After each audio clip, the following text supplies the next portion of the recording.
to talk about the first one, Rich, the first brain bug that he identified is when we're pursuing health with less passion than we pursued the addiction. What do we mean by that one?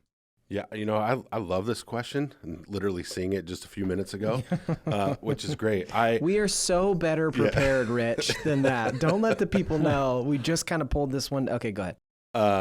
But yeah, I do love this question. And as I was thinking about it, to start on the addiction side, as most of you know, just from the podcast and hearing my story, basically a full-blown addict by the age of 12 and then abusing my niece. But really about 16, my focus was to make as much money as I can so I can get in the topless bars and clubs. So when you talk about pursuing your addiction, I did everything I can during the week so I can have money to go blow on the weekend and just wreck my life.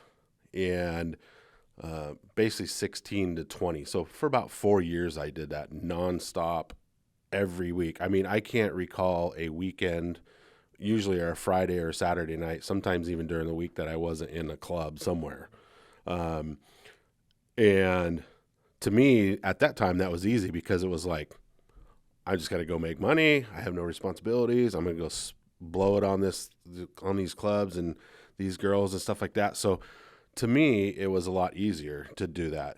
And now when you look at coming into group and starting this process, it's a whole different type of passion, and it's not easy just when you start. We just got done doing something that society says it's okay to do. And so it was easy for us. Now I'm doing something that is counterintuitive to what society says, and now I'm choosing to work on something. And to have that same level of passion is really difficult at the beginning. For some guys, it could take a couple years. Yeah. And then once you get to that point, when you experience that healing, when the light kind of finally like switches on and you're like, oh, I get it, then that passion really starts to ignite in you. And it's like, okay, how can I take what I did for 20, 30, 40 years and duplicate that into helping others? And eventually that happens for some guys. I mean, that's what I love about what I do. It's like I can put as much passion or more into my work because I know what the ministry has done for me through this. But it's you have to learn how to do it. Yeah. And it's really difficult. Yeah.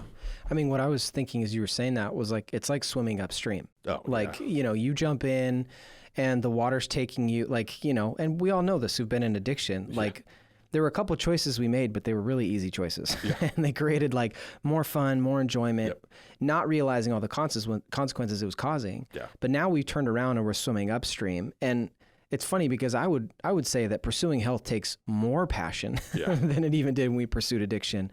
And so thinking that in 8 weeks going through a study or watching videos or, doing a reading plan of the Bible, in 8 weeks, I'm going to undo 20 years of addiction. Like, not gonna happen. If I were to put it in any other context, people would be like, you're a moron. Like, there's no way that's going to happen. And so I think that's what Dr. Ted's talking about in this one, is that it takes just as much, if not more, probably more effort to then pursue health rather than addiction. And to assume it's going to be easy is crazy.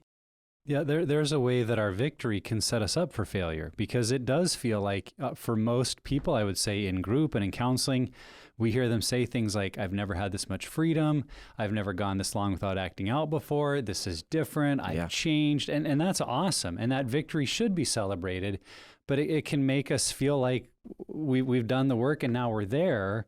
And then we can find that, long-term, some of those things haven't changed, because it does take time.